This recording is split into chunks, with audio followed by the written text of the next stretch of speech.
GTS 시청자 여러분 안녕하십니까? 우리 사회 이슈들을 기독교의 시선으로 들여다보는 CTS 뉴스 W 진행을 맡은 이혜훈입니다.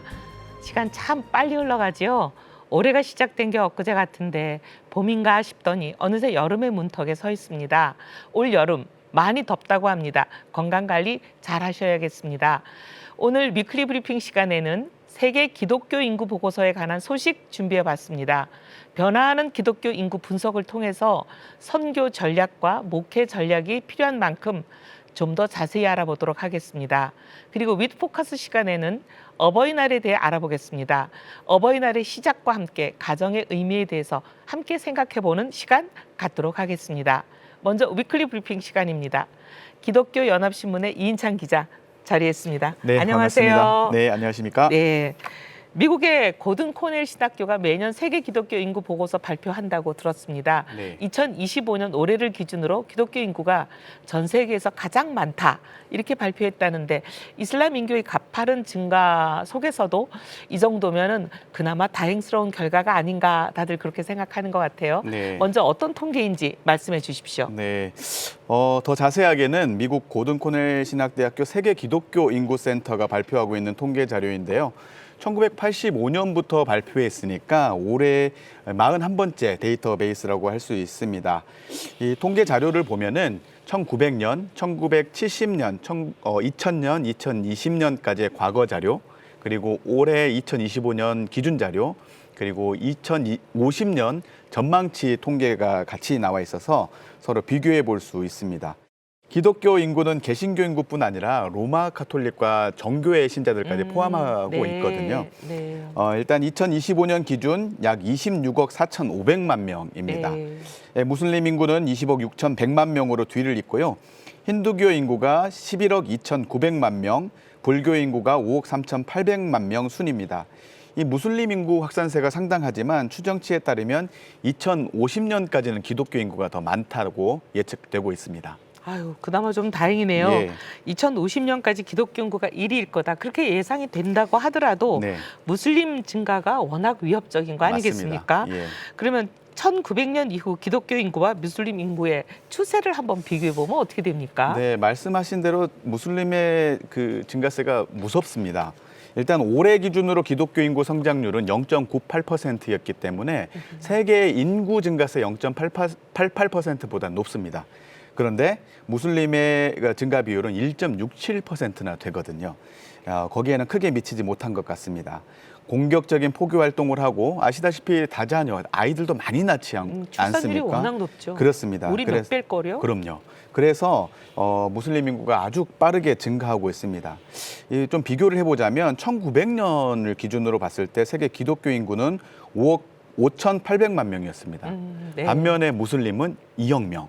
2배가 넘었는데. 그렇죠. 예. 그랬는데 1970년 이후에 무슬림이 폭발적으로 증가하게 됩니다. 그리고 2050년이 되면은 기독교 인구가 33억 명 선으로 추정이 되는데 무슬림 인구는 28억 6천만 명. 상당히 예.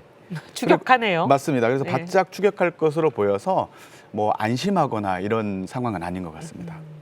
이번 발표에서 이제 무엇보다 좀 흥미롭게 보였던 거는 서구 선진국에 몰려 있는 북반구 네.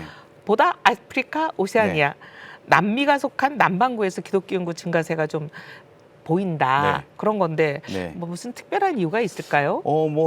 이게 이제 올해만의 이유는 아니고 추세적으로 남반구의 복음화율이 빠르게 전해지고 있다 이렇게 봐야 되는데 보통 남북 격차라고 하지 않습니까? 네네. 과거에는 복음의 불모지나 다름없던 각 지역에 이렇게 선교사님들의 헌신적인 사역이 열매를 맺은 결과라고 할 수 있을 것 같습니다. 1900년대까지를 보더라도 북반구의 기독교 인구가 단연 많았습니다. 1900년 기준으로 보면 북반구 기독교 인구는 4억 6천만 명이고 남반구는 1억 명 정도였으니까 훨씬 미치지 못했었죠. 그런데 125년이 지나는 동안에 완전히 새로운 양상이 됐습니다. 수치적으로 1970년을 기준으로 보면 북반구가 7억 명, 남반구가 5억 2천만 명으로 이때까지도 북반구 인구가 많았습니다. 그런데 2000년을 기준으로 봤을 때 역전 현상이 보이는데요. 북반구가 8억 1천만 명, 남반구가 11억 6천만 명으로 완전히 뒤집어졌죠. 올해 통계를 보면 격차는 더욱 벌어졌습니다. 안타깝게도 북반구는 25년째 거의 제자리 걸음입니다. 반면 남반구는 폭발적인 증가세를 보였고 전 세계 기독교 인구 비율로 보자면 남반구가 차지하는 게 69%나 됩니다. 안타깝게도 2050년 추정치를 보면 이제 제자리 걸음이 아니라 북반구는 쇠락하게 됩니다. 감소하게 되고 감소 비율도 7억 7천만 명 선이 될 것이다 이렇게 예측되고 있는데 남반구 기독교 인구는 더욱 늘어나서 25억 6천만 명, 비율적으로 보면 78%까지 늘어날 것으로 보입니다. 누구도 예배하지 않던 곳에서 하나님을 예배하게 되는 게 감사하고 기쁜 일이긴 한데 먼저 된 자가 나중되는 건 좀 아쉽네요. 네, 그렇습니다. 네. 또 기독교 인구가 빠르게 증가하는 대륙이 있고 또 감소세가 있는 대륙이 있다. 그렇게 이제 말씀하셨는데 조금 더 자세히 말씀 좀 해주실래요? 남반구 증가세를 보면 전체적으로 빠르긴 합니다. 그 중에서도 근데 가장 가파른 대륙이 있습니다. 아프리카? 맞습니다. 아하. 아프리카가 가장 빠르게 증가하고 있습니다. 125년 전 1900년에는 960만 명이었다면 올해 기준으로는 7억 5,400만 명 이상이 기독교인입니다. 이 남미 대륙도 마찬가지고 빠르게 증가하고 있는데 남미에서는 조금 남미는 원래 카톨릭 아닌가요? 그렇습니다. 그래 독특한 양상인데 사실 조금 엄밀하게 구분하자면 개신교하고도 다르다고 봐야 되지 않겠습니까? 그런데 이 남미에서 개신교 인구가 빠르게 증가하고 있습니다. 그건 놀랍고 정말 기쁜 일이네요.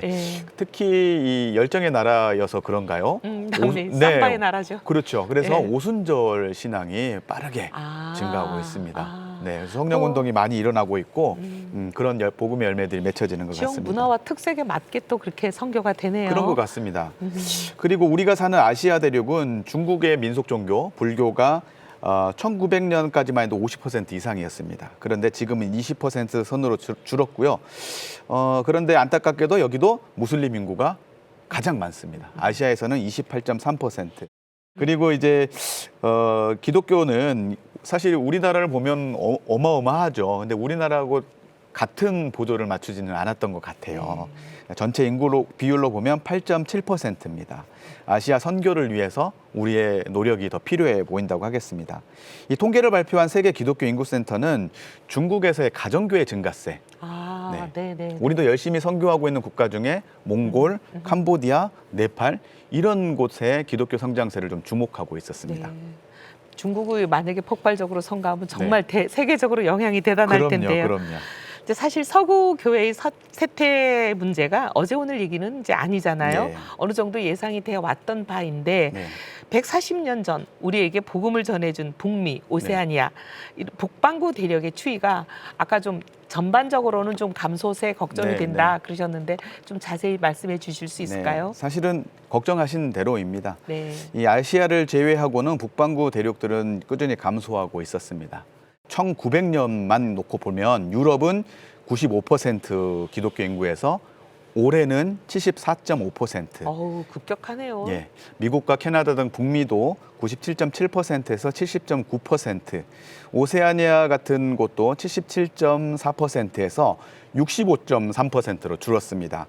이 문제는 기독교 인구의 감소가 상당 기간 추세를 따를 것으로 보인다는 점인데요. 서구 국가에서 나타난 탈성경적 가치관도 우려되는 대목입니다. 전세적으로 탈종교 흐름이 이제 가파르다 그런 소식을 들었을 때는 막연하게 기독교 인구가 줄겠구나 그렇게 생각은 했었거든요. 근데 이렇게 수치로 복음화 현황 그리고 종교별 동향 이런 것을 확인하게 되니까 더욱더 의미가 있는 것 같습니다. 이번 세계 기독교 인구 보고서 이 통계 발표가 우리에게 시사하는 바가 좀 있을 것 같은데요. 뭐 고무적이기도 하고 또 실망도 느끼기도 하고 안타깝기도 하고 그런데요. 이 통계학적인 관점에서 말씀하신 대로 기독교 인구의 변화와 이동의 추이를 자세히 확인할 수 있다는 의미가 일단 있는 것 같습니다. 특히 북반구에서 남반구로 이런 두드러진 이동이 매년 확인되고 있다는 사실도 의미가 있어 보이고요. 이 고등코넬 신학대 연구진은 신학교육, 역사적 인식, 사회적 행동, 종교 간의 관계 등 이런 것들이 영향을 미치고 있다. 지역적 종교 인구 이동이 어떻게 이루어지는지 어떤 미래의 동향을 보일지를 이렇게 예측해 볼 수 있다는 데 의미를 부여했는데요. 통계 결과를 바탕으로 우리의 선교 사역 전략도 고민해 볼 수 있을 것 네. 같습니다. 또 우리의 기도가 어디에 닿아야 할지, 누구를 위해서 기도해야 될지, 어느 대력을 위해서 좀 더 깊이 기도를 해드려야 될지 이런 것들도 우리 성도들에게도 영향을 줄 수 있다 생각해 볼 대목이라고 봅니다. 그런 의미가 있는 것 같습니다. 네, 오늘 방송 들으시는 많은 성도들이 어떻게 기도해야 되겠다 각자 생각하시는 것도 네. 있을 것 같아요. 네, 단순히 통계 수치를 확인하는 데서 그칠 것이 아니라 선교 전략을 모색할 수 있는 자료로 잘 활용해서 아직 복음을 접하지 못한 세계 곳곳의 사람들에게 사랑으로 복음으로 다가가면 좋겠습니다. 이인찬 기자 잘 들었습니다. 네, 감사합니다. 네.